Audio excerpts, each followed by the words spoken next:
7 years of working overtime, skipping vacations, and eating ramen noodles finally paid off. I had done it.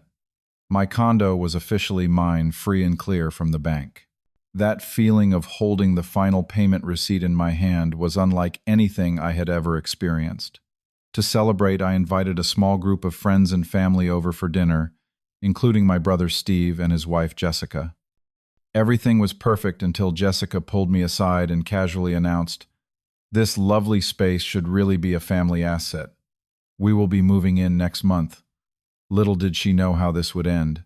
If you are watching this right now, drop a comment letting me know where you are tuning in from. Have you ever had a family member try to claim something you worked hard for? Hit that like and subscribe button as I tell you how I handled this unbelievable situation. Growing up in a middle-class neighborhood in Chicago, I always dreamed of owning my own place.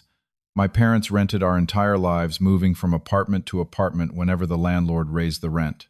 I promised myself that once I graduated college and secured a stable job, I would buy something that was truly mine. No one could ever tell me to leave or raise my rent unexpectedly. After finishing my computer science degree, I landed an entry-level position at a tech company downtown. The pay was decent but not great. Still, I was determined. Every month I put aside 30% of my paycheck into a savings account labeled Future Home. My friends thought I was crazy. They were all spending their money on new cars, expensive dinners, and weekend trips.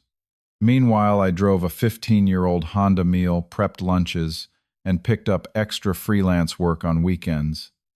3 years of saving later, I had enough for a down payment on a modest 2-bedroom condo in a decent neighborhood. It was nothing fancy but had good bones.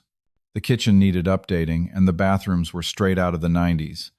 But the moment I walked through the door, it felt like home. The bank approved my loan, and just like that, I became a homeowner at 26. The mortgage payments were steep. Almost half of my monthly income went toward paying down the principal and interest. To make ends meet, I took on additional responsibilities at work, eventually earning a promotion to project manager. The raise helped, but I was still living paycheck to paycheck some months. Whenever things got tough, I would remind myself that every payment was an investment in my future. Unlike rent, which disappeared forever, these payments were building equity. Little by little, I was buying my freedom. My brother Steve had taken a different path in life. 2 years older than me, he had always been the free spirit of the family. While I was studying and planning for the future, Steve was living in the moment. He dropped out of college after 3 semesters, tried his hand at various jobs, but never stayed anywhere long enough to build a career. Eventually, he met Jessica at a music festival, and they were married within 6 months. Jessica came from a wealthy family and had never known financial struggle. She had a psychology degree but chose not to work, calling herself a domestic engineer instead. Steve and Jessica lived in a rental that her parents subsidized. Whenever we got together for family events, Jessica would talk about their grand plans for the future. A business. Steve was going to start a book. She was thinking about writing trips they were planning to take. Yet year after year, nothing materialized except more plans. Our relationship was cordial but strained. Jessica had a way of making every conversation about her. If I mentioned a work accomplishment, she would immediately shift to how Steve was about to land some amazing opportunity. If I talked about a home improvement project, she would launch into elaborate descriptions of the mansion they would own someday. Despite this, I made an effort to stay connected with my brother. We had been close growing up, and I missed the easy friendship we once shared. So I invited them to holiday gatherings at my place and occasionally joined them for dinner when invited. I noticed that Jessica would often make comments about my condo. "You have so much space for just one person," or "This would make a perfect nursery someday." I always brushed these off as her making conversation. What I did not know then was that these were not innocent observations, they were reconnaissance. Over those 7 years, my condo transformed from a basic starter home to a place I was truly proud of. I saved up and renovated the kitchen myself, learning plumbing and electrical work from YouTube videos. I replaced the outdated bathroom fixtures one paycheck at a time. Each improvement was a labor of love, a physical manifestation of my hard work and determination. When the day finally came to make that last mortgage payment, I felt like I had conquered Mount Everest. No more debt. No more interest. Just me and my home, free and clear. It was worth celebrating. For my mortgage-burning party, I went all out. I picked up gourmet catering from my favorite local restaurant, splurged on good wine, and even hired a bartender for the evening. The guest list was small but meaningful. 20 friends who had supported me through the journey, a few neighbors who had become friends, and of course family. My parents flew in from Arizona, where they had retired 2 years prior. They were so proud, having never achieved home ownership themselves. "You did it, son," my dad kept saying, clapping me on the back with tears in his eyes. "You broke the cycle." Most of my friends arrived promptly at 7, bearing housewarming gifts, even though I had specifically said no presents. My college roommate brought an expensive bottle of scotch. My work buddy and his wife gifted me a set of professional-grade kitchen knives. Even my elderly neighbor, Mrs. Patterson, showed up with a handmade quilt. Steve and Jessica were the last to arrive, almost an hour late. Jessica swept in wearing a designer dress that probably cost more than my monthly mortgage payment had been. She air-kissed my cheeks and handed me a small gift bag containing a scented candle that still had the clearance sticker partially peeled off. "Sorry, we are late," she announced loudly enough for everyone to hear. "We were looking at investment properties in the area. The market is just so hot right now." I nodded politely and offered them drinks. Throughout the evening, I noticed Jessica behaving strangely. While everyone else was mingling and celebrating, she was wandering through my condo, opening closet doors, looking inside cabinets and measuring walls with her eyes. At one point, I caught her in my home office, opening drawers in my desk. "Just admiring your organization system," she said with a smile that did not reach her eyes. "This room has such potential." When it came time for toasts, my best friend Brian raised his glass first. "To Matthew, who taught us all that determination and sacrifice lead to great rewards. May your home always be filled with joy and love." Everyone cheered and drank. Then my father spoke, his voice thick with emotion. "Son, your mother and I could not be prouder. You set a goal and never wavered until you achieved it. This home represents your character, integrity, hard work, and perseverance." More applause, more drinks. Jessica loudly cleared her throat and raised her glass next. "To family," she said, looking directly at me. "Because at the end of the day, what is mine is yours, and what is yours is mine. That is what family means." An uncomfortable silence followed her toast. Steve looked at his shoes. I forced a smile and quickly changed the subject by inviting everyone to dig into the dessert table. As the party wound down and guests began to leave, Jessica cornered me in the kitchen. "Matthew, we need to talk." "Steve, come here." My brother shuffled over, looking uncomfortable. I noticed he had barely touched his single beer all night, unusual for him. "Now that you have this place paid off," Jessica began without preamble, "we should discuss the next steps." "Next steps?" I asked, confused. "Yes.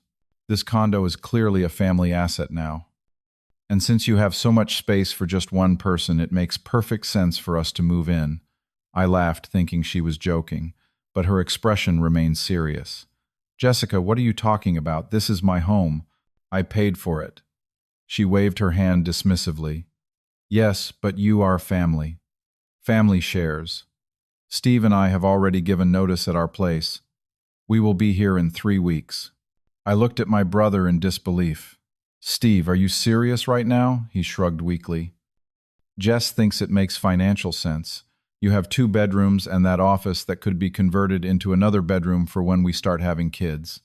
"Kids," I sputtered. "You are planning to move in with me and have children here." Jessica nodded as if this was the most reasonable plan in the world. "We have it all worked out. You can keep the master bedroom since you were here first. We will take the second bedroom and eventually the nursery. We can share the kitchen and living spaces. It will be just like a sitcom family living together." I felt like I was in the Twilight Zone. "Jessica, Steve, this is not happening. I bought this place for myself. I worked incredibly hard for 7 years to pay it off."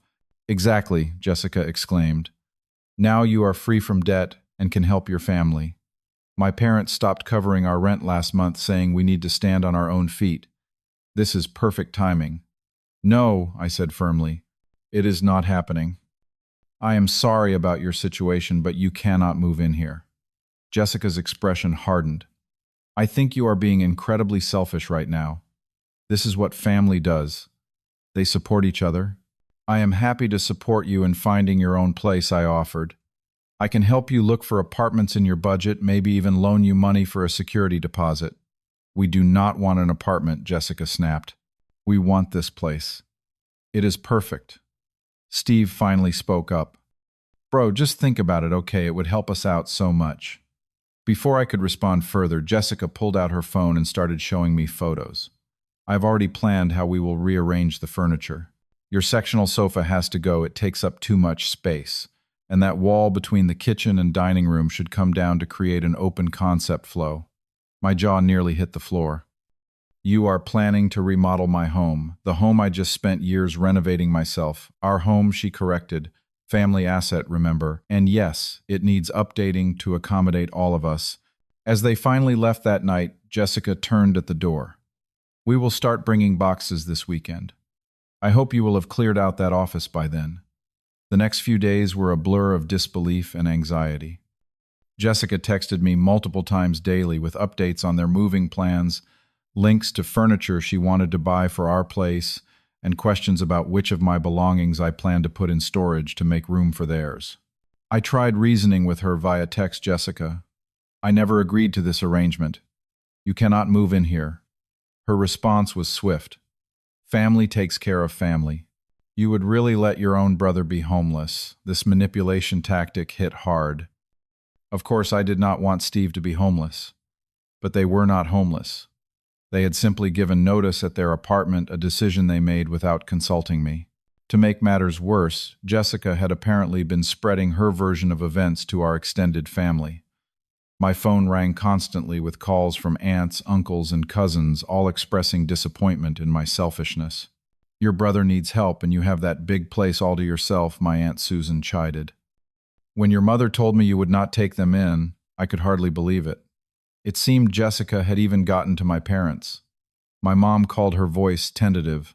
Honey, I know it is your home, but maybe you could let them stay just until they find their feet. Family should stick together. The pressure was mounting. I felt like I was going crazy. Was I actually the unreasonable one here? Had I missed some unwritten rule that your home automatically becomes community property once paid off? The situation escalated when I came home from work one day to find Jessica in my living room, accompanied by a contractor with a measuring tape. What is going on? I demanded. Just getting some preliminary measurements for the renovation, Jessica replied casually, as if breaking into my home was perfectly normal. Steve still has the spare key you gave him last year when you went on that business trip. I was livid. Both of you need to leave right now, and I want that key back. The contractor, sensing the tension, quickly excused himself. Jessica stayed put, crossing her arms defiantly. You are being ridiculous, she said. This is happening whether you like it or not. Steve and I have nowhere else to go. That is not my problem, I replied, my patience completely gone.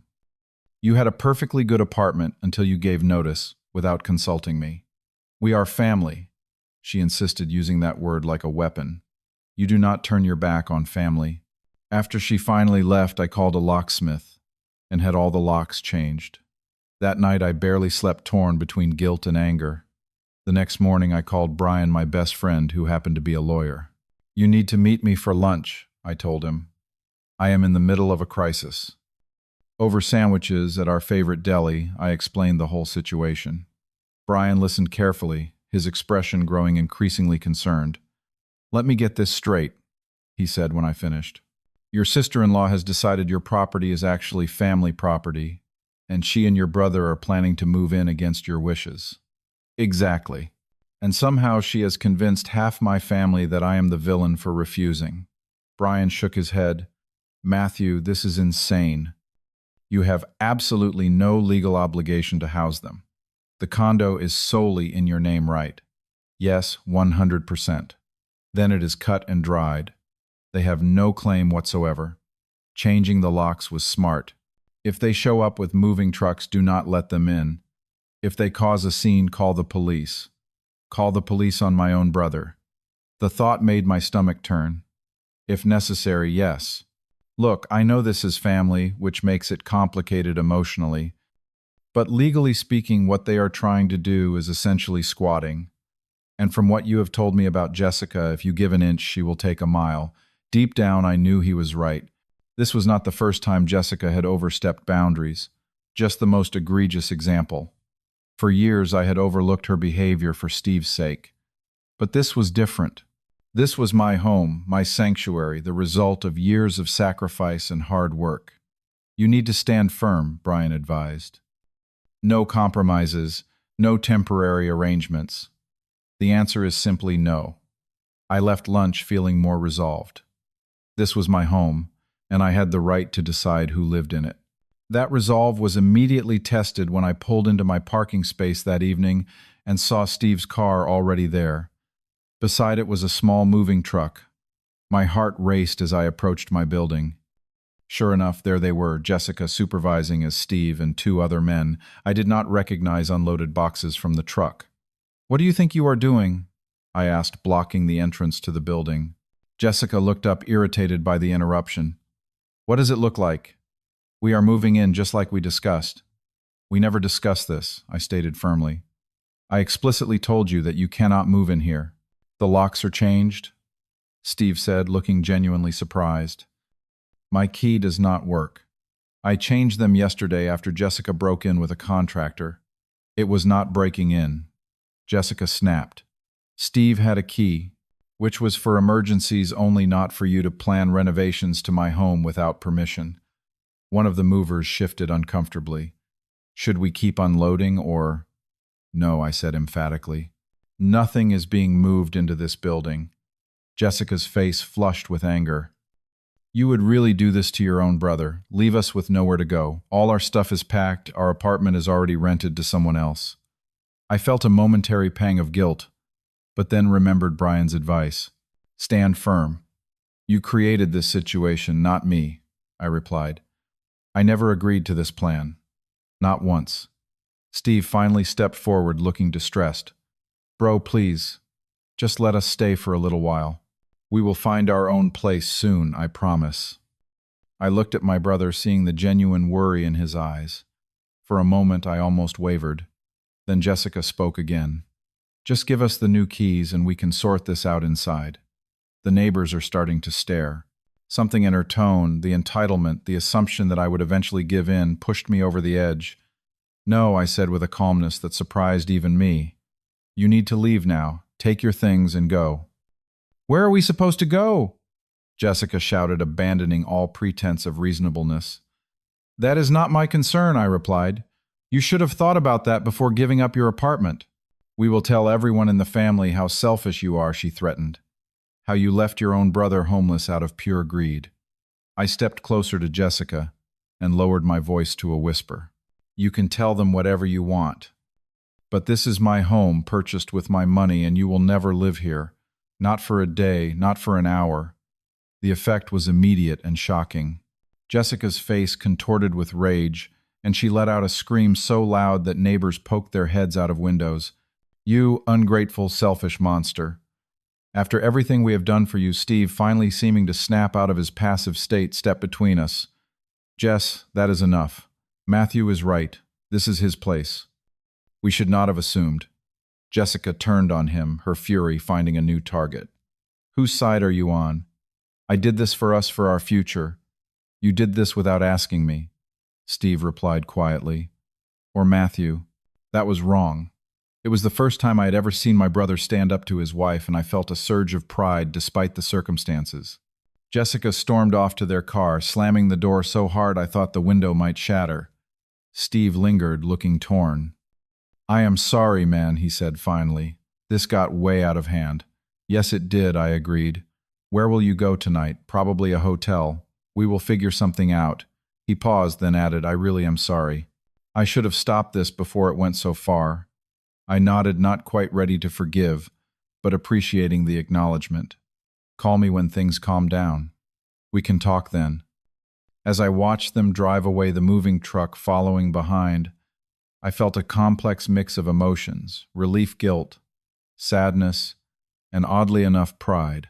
For perhaps the first time in my adult life, I had set a clear boundary and held it despite immense pressure to cave. In the weeks that followed, I experienced both the consequences and benefits of my stand. As Jessica had threatened, several family members were cold and distant, clearly having heard only her version of events. My parents thankfully came around quickly after I explained the full story. "I cannot believe she expected to just move in like that," my mom said, shaking her head. "You did the right thing, sweetheart." Steve and I did not speak for nearly a month. When he finally called, his voice sounded different, somehow more assertive. "We found an apartment," he said. "Nothing fancy, but it is ours. I got a job 2 full-time with benefits at that tech company downtown." "That is great, Steve," I replied, genuinely happy for him. "How are things with Jessica?" he sighed. "Rough, to be honest. This whole situation forced me to see some things more clearly. She has always been controlling. But I never realized how much until now." Over the following months, Steve and I rebuilt our relationship, meeting for occasional lunches or beers without Jessica. He shared that they were in couples counseling, working through issues that had been simmering for years. The condo incident had brought everything to a head. "You standing your ground actually helped me find mine," he admitted during one of our talks. "I had gotten so used to just going along with whatever Jessica wanted that I lost sight of what I wanted." As for me, the experience transformed how I approached relationships of all kinds. I became more conscious of setting healthy boundaries, more aware of when people were taking advantage of my generosity, and more confident in standing up for myself. I also gained a deeper appreciation for my home. It was not just walls and floors and a roof over my head. It was a symbol of my independence, my values, and my right to determine my own life path. 6 months after the incident, I hosted another gathering at my condo. This time, the guest list was more carefully curated, only people who truly supported and respected me. Steve came alone, Jessica having declined the invitation. As we sat on my deck watching the sunset, drinks in hand, my brother turned to me. "You know what I realized? A home is not just about the physical space. It is about feeling secure, having peace of mind, knowing that your boundaries are respected." I nodded, thinking about my journey. It took me 7 years to pay off this condo, but it took that confrontation with Jessica for me to truly own it in every sense of the word. The truth was saying no to Jessica, and Steve had been one of the hardest things I had ever done. Family pressure is a powerful force, and the guilt of seeing someone you care about struggling is real. But I had learned that helping others should not come at the expense of your own well-being. True generosity springs from choice, not obligation or manipulation. Today, my relationship with Steve is stronger than it has been in years. He and Jessica are still together, but working through their issues. She and I maintain a polite distance. My home remains my sanctuary, a physical reminder that I have the right to set boundaries in all areas of my life. The experience taught me that sometimes the most valuable thing is not what you acquire, but what you refuse to give up: your dignity, your boundaries, and your right to make your own choices. These are assets no one can claim but you. Have you ever had to set a difficult boundary with family? How did you handle it? Let me know in the comments below. If this story resonated with you, please hit that like button and subscribe to hear more real-life experiences. Share with someone who might need encouragement to stand their ground. Remember, setting boundaries is not selfish, it is necessary for healthy relationships.